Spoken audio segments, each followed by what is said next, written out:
اسرار ازل را نه تو دانی و نه من، وین حرف معما نه تو خوانی و نه من. هست از پس پرده گفتگوی من و تو، چون پرده برافتد نه تو مانی و نه من. عرض ادب، اینجا کانال رازه و من بهت خیر مقدم میگم، خوش آمد میگم. اگر از دوستای قدیمی من هستی که من ازت تشکر میکنم بابت این حضورت. امیدوارم هر کجا هر ساعت از شبانه روز که هستی لبی خندون، دلی خوش داشته باشی و بدونی که با صبر کردن محقق میشه. من ازت ممنونم بابت کامنت های دیروز، ازت ممنونم که رفتی کامنت های دیروز رو از اون بالا تا پایین خوندی و جواب دادی به اون دل شکسته ای که اومد نوشت التماس دعا، اومدی پاسخ دادی به اون کامنت هایی که بعضیاشو نمیدونی کیه. خیلی از آیدیای شما توی چنل یوتیوب به واسطه اینکه یوزرنیمتون رو تغییر ندادید فقط نوشته مثلا یوزر XY، حتی معلوم نیست جنسیتت، خب حتی معلوم نیست خانم هستی یا آقا. اگه دوست داشتین میتونین برید توی قسمت ادیت اکانتتون مثلا اسمو تغییر بدین، چون میدونم که این خود یوتیوب 6 ماه پیش 7 ماه پیش اومده اون اکانت هایی که جیمیلشون رو تغییر ندادن خودشون یه عنوانی رو گذاشته و اصلا معلوم نیست این اسم چیه. اصلا با اون کار ندارم. خیلی ها حتی نمیدونست این طرف خانوم یا آقا، ولی اومدی پیام پر مهر و محبت تو بهش ابراز داشتی. من بابت تمام کسانی که مشارکت کردن ممنونم. خیلی ها حتی نگاه کردن و شاید نتونستی چیزی تایپ کنی و این هم باز خودش جای تشکر داره. این کنجکاوی من فکر میکنم یکی از کارهای خوبی که این روزها بشه انجام داد تو این زمانه‌ای که ما داریم زندگی میکنیم، این که من به یک نفر دیگه که حالتی روحانی داره، روحانیت با مذهبی بودن فرق داره، اینو بدونیم، حالتی روحانی داره و داره خودشو به معنویات نزدیک میکنه، اینه که بخوایم بهش بگیم آره درسته، بهش بگیم آره یک نیروی برتری وجود داره، آره یک آفریدگاری هست. و فکر میکنم که دوستانی که دیروز مشارکت کردن این کار رو به درستی انجام دادن.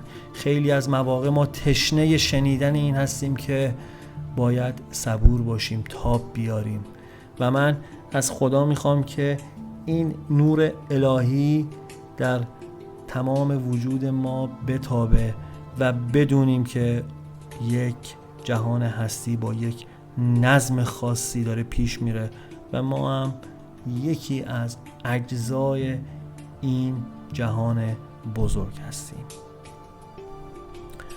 با چنین مقدمه‌ای میخوام به آرامش دعوتت کنم که بتونیم پیامی مفید امروز دریافت کنیم.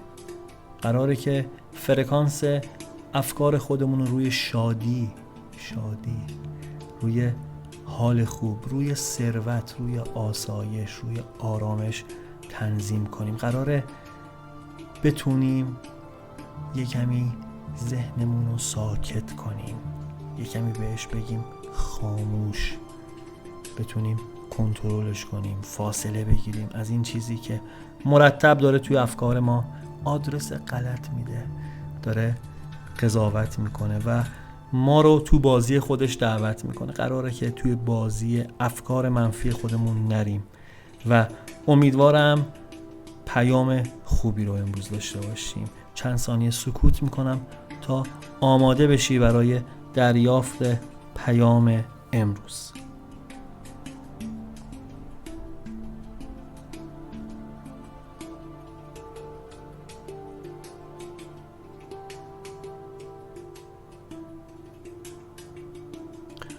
خب اگر آماده ای دریافت کنیم پیام امروز رو از لسان غیب حافظ شیرازی، ببینیم امروز با چه غزلی میخواد ما رو آگاه کنه. دوش دیدم که ملائک در میخانه زدند، گل آدم بسرشتند و به پیمانه زدند. ساکنان حرم ستر و عفاف ملکوت با من راهنشین باده مستانه زدند. آسمان بار امانت نتوانست کشید، قرعه کار به نام من دیوانه زدند. جنگ 72 ملت همه را عذر بنه، چون ندیدن حقیقت ره افسانه زدند. شکر ایزد که میان من و او صلح افتاد، صوفیان رقص کنان ساغر شکرانه زدند. آتشان نیست که از شعله او خندد شمع، آتشان است که در خرمن پروانه زدند. کس چو حافظ نگشاد از رخ اندیشه نقاب، تا سر زلف سخن را به قلم شانه زدند. با من همراه شو برای تعبیر و تفسیر این چند بیتی از حافظ شیرازی. یه توضیح راجع به پیام ها بدم. خب توی ویدیو هم دیدین اون روزهایی که فرصت این هستش که من ویدیو ضبط کنم و خیلی وقتی که دیگه الان به صورت پادکست، به صورت وایس. دلیل عمده‌اش دوستان عزیزم موضوع سرعت اینترنته. یعنی چون من هفته یک بار که این کار رو انجام نمیدم، روزانه دارم انجامش میدم و با کیفیت مثلا 240 اینو آپلودش میکنم که سریعتر انجام بشه. توی مثلا کل فرایندش مثلا برای من شاید نزدیک 40 دقیقه 50 دقیقه بشه، ولی زمانی که ویدیو هست این میرسه مثلا به نزدیک 1 ساعت و نیم تا 1 ساعت و 45 دقیقه و واقعا روزانه این کار رو انجام دادن. آپلود سرعت اینترنت چون موقعا دیگه با کیفیت 240 آپلودش نمی کنم، با کیفیت بهتری دوست دارم به دست شما برسه. برای همین اینو بر من ببخشین که به صورت وایسه، ولی اینو میخواستم بگم. همونجوری که توی ویدیو دیدید این غزل ها از قبل انتخاب نشده، حتی با این وجود که الان به صورت وایس هست. و اینو چرا گفتم؟ شگفت زده شدم الان خودم. این غزل اومد، غزل 184. امروز صبح با یه دوستی داشتم راجع به قرآن صحبت میکردیم که چه پیام هایی مثلا توی قرآن هستش و اون داشت از تجربه خودش میگفت و واسه من جالب و شنیدنی بود و میخوریم الان به غزل 184. این تجربه خود منه، حتما واسه شما هم پیش اومده روزانه که مثلا به این موضوعی داشتی فکر میکردی و میای تو این پیام حافظ و اون مثال زنده که مال همون روزت هست رو میگیری. میخواستم اینو فقط بگم که تجربه منم عین توه. من اینجا یک راوی هستم، نه بارها گفتم دانش خاصی دارم، نه علم خاصی دارم. یک فرد عادی از یک گوشه عادی دارم یک کار عادی رو انجام میدم و اگر انرژی هستش به لطف حضور تک تک شما هاست که دارید منو همراهی میکنید. تعجبم از چیه؟ 184 حافظ از آیات قرآن و تفسیر قرآن اومده امروز و برمیگرده به برداشتش از خلقت انسان. بریم تو چند تا از ابیات ببینیم چی داره میگه. واسه خودم جالب بود که امروز صحبت از قرآن بشه و ما بخوریم به یه همچین غزلی. دوش دیدم که ملائک در میخانه زدن، گل آدم بسرشتند و به پیمانه زدن. میگه تو خواب دیدم شب گذشته که فرشته ها به در میخونه اومدن و با شراب خاک وجود آدمو گل و خمیر کردن تا انسان به وجود بیاد. ساکنان حرم ستر و عفاف ملکوت با من راهنشین باده مستانه زدن. میگه فرشته ها با من خاکی بی خانمان شراب مستی نوشیدند. آسمان بار امانت نتوانست کشید. میگه تو اون شرایط که اون اتفاقها رقم خورد، آسمان بار امانت نتوانست کشید، قرعه کار به نام من دیوانه زدن. میگه تو اون شرایط آسمون توانایی نگهداری این بار امانت خداوند رو نتونست قبول کنه و از عشق سرباز زد تا اینکه قرعه به نام من سراپا دیوانه افتاد و این امانت الهی، این منش به من رسید. توی بیت 4 که میگه جنگ 72 ملت همه را عذر بنه، چون ندیدن حقیقت ره افسانه زدند. میگه به خاطر جنگ و اختلاف این فرقه ها، این کشورها، این سلاطین، این شرایط، این جنگ جهانی اول، جنگ جهانی دوم، جنگ فعلی، ای خدا میگه همه رو معذور بدون، اینا تقصیری ندارن، اینا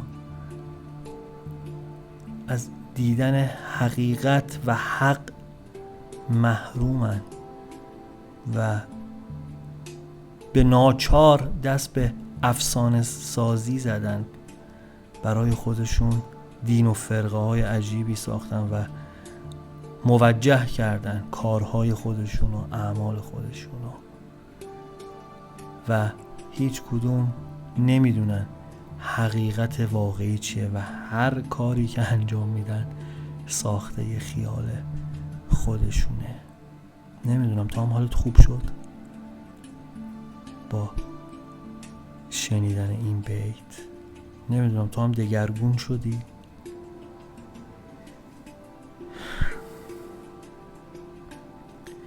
بیت 5 شگفت آوره که حافظ میگه شکر ایزد که میان من و او صلح افتاد، صوفیان رقص کنان ساغر شکرانه زدن. میگه خدا رو 100,000 بار شکر، خدا رو 100,000 بار شکر که من دیوانه، من آشوبگر، من سازمان ناپذیر، من حال بد با تمام دیوانگیم باهاش آشتی کردم، توی صلح افتادم باهاش. این یعنی این که سوار شدم روی آب روون. تیکه چوبی رو دیدی که روی رودخونه داره حرکت میکنه، میره، هر از گاهی به یه تیکه سنگی میخوره ولی داره راه خودشو میگیره میره، آروم، بی خیال، فارغ ز غوغای جهان در حرکته، خیلی کار نداره. یا قاصدکی رو دیدی که توی آسمون داره واسه خودش رقص کنان حرکت میکنه، میگه سبک بالم، کاری به کار کسی ندارم. میگه چون بازی رو یاد گرفتم و به واسطه چنین شرایط مبارکی صوفیان در حال رقصن و دارن شراب می نوشن، حال خوب درونی رو یاد گرفته، فهمیده. خود من بارها و بارها مثلا با حافظ مشکل داشتم که تو چرا مثلا همیشه تو اون حالت رندی خواستی بمونی، چرا مثلا همیشه در حال عیش و نوش بودی، چرا مثلا دعوت کردی. باید بیام یه تذکری به خودم بدم که بابا بازی رو یاد گرفته بوده، نه اینکه عیش و نوشی ها، این که خیلی جدی نگیریم این دنیای این شرایط رو. بعضی موقع میام نگاه میکنم به این اخبار که خدایا اینا چی دارن میگن، اون چی داره میگه، اون از اون سر دنیا داره واسه این یکی چی میگه. بعد یه دفعه میرم توی این واقعیت که به واسطه مثلا یک تبصره ماده فلان جا فلان جنگی در میگیره که مثلا یک بچه 4 ساله اون سر دنیا نمیدونه اصلا سیاست چیه، نمیدونه اقتصاد چیه و جونشو از دست میده. اون مادری که مثلا فرزندشو تو جنگ از دست میده. واقعا ما کیم؟ داریم چی کار میکنیم؟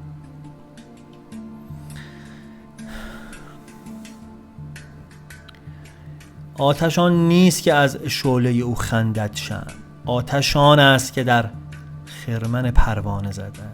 میگه اون شعله‌ای که باهاش شمع خندون میشه آتیش نیست. آتیش واقعی اون عشق سوزنده‌ایه که خرمن حسی پروانه افروخته میشه و به جانش میزنه. اون آتیش واقعیه. کس چو حافظ نگشاد از رخ اندیشه نقاب، تا سر زلف سخن را به قلم شانه زده. اینجا حافظ میاد رو خودش یه خط میکشه و اینجا باید برگردیم به اون بیت اول و دوم که داره میگه معرفتی درش دمیده شده و حاصل شده واسهش دیدگاهی به جهان هستی. و اینجا میاد رو خود حافظ خط میکشه، خودشو از بیرون داره نگاه میکنه و میگه از ابتدای سخن گفتن بشر تا امروز، از اون روزی که انسان به وجود اومده تا به امروز، هیچ کس مثل حافظ اندیشه جهان هستی رو به این خوبی بیان نکرده. خودش داره به خودش احسن میگه و بابت چنین درکی که پیدا کرده که سبکبال شده و دیگه تو اون بازی جنگ اون 72 ملت نمیره و از دور داره زندگیشو میکنه، خوشحاله و داره میگه احسن به چنین نگرشی. ولی بیا بریم ببینیم برای امروز من و تو چی داره. من و تو درگیر خیلی از مسائل هستیم امروز. من و تو درگیر خیلی از کینه رنجش ها تو گذشته، خیلی از علامت سوال ها و ترس ها توی آینده هستیم. خیلی از روابطمون مشکل داره، خیلی جاها خودمون رو نمیپذیریم، خیلی جاها به خودمون دروغ میگیم. با خودم هستم. بیا بریم ببینیم چی دستگیرمون میشه. تو همین ابتدا باید بگم که فعالی به شدت نیکو، پر انرژی، با عشق، حال خوب کن سراغمون اومده امروز. میگه که عشق همه وجود تو گرفته و تمام سلولهای بدنت پر از عشق و آتش آگاه شدنه. میگه با اجزای طبیعت در صلح و آشتی هستی و این باعث این شده که تو اینقدر آرامش همراهت باشه، اینقدر پرهیزکار باشی، اینقدر از جدل دور باشی. تو هم اینجوری یه جا دعوا میشه حالت بد میشه. من خودم مثلا بچه بودم، نوجوان بودم، یه جا دعوا میشد ببین هیجان زده میشدم و دوست داشتم برم مثلا طولانی بشه این دعوا نگاه کنم، ولی خیلی وقت دیگه اصلا مضطرب میشم، اخبار بد میشنوم، حالم گرفته میشه. خب بعد فکر میکنم من چقدر کم ظرفیت شدم، ولی آگاه شدم نه، اتفاقا کم ظرفیت نیستیم ما. تو هم اگه اینجوری هستی این خبر خوشو بدم، نه تو کم ظرفیت نیستی، از اون فرکانس خارج شدی، ارتقا پیدا کردی و این جای تبریک گفتن داره. داری به سمت کمال خودت حرکت میکنی و دمت گرم. پیام یه خبر خوب برامون داره و من مفتخر هستم که الان این رو به تو بگم و اعلام کنم. تویی که نه میشناسمت نه دیدمت و فقط انرژیت حضور داره. این خبر خوبو بهت میگم که به زودی مشکلاتی که تمام ذهنت و زندگیتو احاطه کرده از بین میره، یا با ارتقاء سطح زندگیت یا با تغییر نگرشت. معتقد هستم که هیچ مشکلی وجود نداره، ما مشکل میبینیم. انتخاب شدن توی یک همه پرسی، نمیدونم منتظر ویزای مهاجرت بودن، انتخاب توی اون رشته دانشگاهی مورد علاقمون، سر کار رفتن، منتظر جواب مصاحبه کاری اومدن، قراردادهای کاری و خیلی خیلی خیلی از داستانهای دیگه. اینا اصلا مشکل نیست. من و تو اگه روبروی هم دیگه قرار بگیریم، 6 انگلیسی رو از این ور من 9 میبینم، تو از اون ور 6، کدوممون داره اشتباه میکنه؟ هیچ کدوم. داستانهای زندگی هم همینه. مطمئنم انقدر درک و آگاهی در تو وجود داره که به زودی متوجه بشی خیلی از داستانهایی که دور و برت بوده مشکل نبوده. و حالا ممکنه اینجا این سوال پیش بیاد که آقا پس ما قراره که خودمون رو بزنیم به بیخیالی و به حال خوبی و الکی بگیم حالمون خوبه تا همه چی خوب باشه. خیر، چنین چیزی نیست. به واسطه اون آرامشی که با چنین درک و نگرشی پیدا میکنی، راه و مسیر رو تازه پیدا میکنیم، تازه راه جدید رو پیدا میکنیم. تازه اون موقع است که قراره پرواز کنیم، موقعی که این کلاف سردرگم دوروبر خودمون رو باز کردیم، تازه اون موقع است که راه پیدا میشه. و پیام امروز داره بهت میگه که یا این کلاف باز میشه یا این که متوجه میشی اصلا کلافی نبوده. و برای خود من این همین امروز اتفاق افتاد. امروز داشتم قور میزدم واسه یکی، داشتم میگفتم او من فلان کارو دارم، فلان بیزینسم اینجوری راز اینجوری، و دارم میبینم که ظرف من کوچیکه، من یکم دارم قور میزنم. قضیه که خیلی هم خوبه، خیلی هم عالیه، کجاش بده؟ و چرا من خدا رو شکر نمی کنم به خاطر داشته های امروزم، بیزینسی که دارم، شغلی که دارم، اعتباری که توش دارم؟ و چرا خدا رو شاکر نیستم به خاطر وجود همین چنل راز، به خاطر داشتن شماها؟ این پیامی که واسه خود من امروز داشته. اگر برات پیامی داشت، میدونم تایپ کردن خیلی سخته، انتظاری ندارم بیای تو کامنت ها بخوای توضیح بدی. حوصله‌شو داشتی بگو، بذار شاهدی بشه برای یک نفر دیگه. پیام ازت میخواد که با دید باز به استقبال فرصت ها بری و ازش نهایت استفاده رو ببری. بدون دلیل برای خودت خواهشم مشکل و سختی درست نکن. همه چی خوبه، داستان جدید درست نکن. پیام داره میگه آگاهی و دانش عمیقی که تو نسبت به جهان آفرینش و این پروردگار داری برای هر کسی نیاز واقعیه و تو کمی بی نیاز شدی. تا حالا به وسعت این جهان فکر کردی؟ مخ آدم سود میکشه. بعضی موقع خود من فکر میکنم مثلا زمین به این بزرگی، این خودش در برابر خورشید، خودش توی کهکشان راه شیری، اون منظومه، اون دیدی دیگه از این برنامه‌های علمی. خدا یا من کیم؟ من چیم؟ من چی واسه گفتن دارم در برابر این عظمت؟ کلمه عظمت برای اون عظمت کمه. رو خودمون خط بکشیم. جهانی به این پهناوری چقدر خوبه که فکرمون رو خالی کنیم از حاشیه های بیمورد. پیام امروز در یک جمله اینو میخواد ازت که با اون موهبت سخن گفتن خوبی که داری، قدر تواناییاتو بدون و در راه عشق، خدا و صمیمیت ازش استفاده کن. صمیمی باش، دوست داشته باش، عاشق باش، با آفریدگار خودت در ارتباط باش هر جوری که بلدی.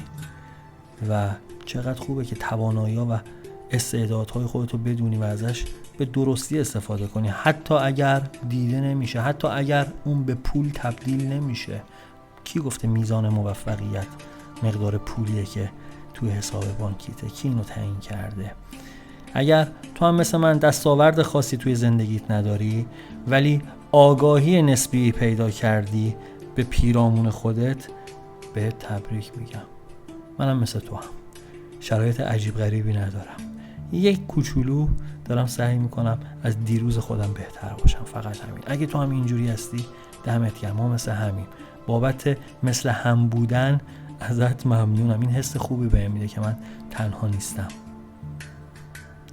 و اگر بخوام پیام امروز رو یک جمع‌بندی بکنم، این که میگه بعد از مدت‌ها با خواست و یاری خدا زندگی بهت رو کرده، بین تو و دنیا صلح و ثبات برقرار شده و تو بابت این موضوع باید خوشحال باشی. مژده که توی این دنیای پر هیاهو و آشوب و جنگ و ناآرومی آرامشی تو هم با خوشبختی و شادکامی قراره برات فراهم بشه. میگه فقط بدون که تداوم داشتن چنین زندگی فداکاری و تلاش در راه کسانیه که دوستشون داری، برای هم نوعان خودت. و این بود پیام امروز. ممنونم که حوصله کردی تا اینجا با من همراه بودی. امیدوارم که همیشه پر امید باشی، همیشه پر انرژی باشی. وقتی که از ته دلت بخندی، وقتی که هر چیزی رو به خودت نگیری، وقتی که سپاسگزار اون چه که هست باشیم، وقتی که برای شاد بودن نیاز به بهانه نداشته باشیم، اون وقتیه که واقعا داریم زندگی میکنیم. به خدا که بازی زندگی بازی بومرنگ هاست. اندیشه ها، کردار و سخنان ما دیر یا زود با دقت عجیب و غریبی به سمت ما برمیگرده. وقتی که آدم بتونه بدون هیچ دلهره‌ای آرزو کنه، هر آرزویی بیدرنگ برآورده میشه. با دقت آرزو کنیم، با جزئیات آرزو کنیم. تو ذهنمون وقتی چیزی رو تصور میکنیم کامل تصورش کنیم، چون قرار کائنات اونو برای ما فراهم کنه. پوینده باشی و پایدار. سفر با یکی سفره در پیچ و تابی که از ارث وامانده زون مرغ دری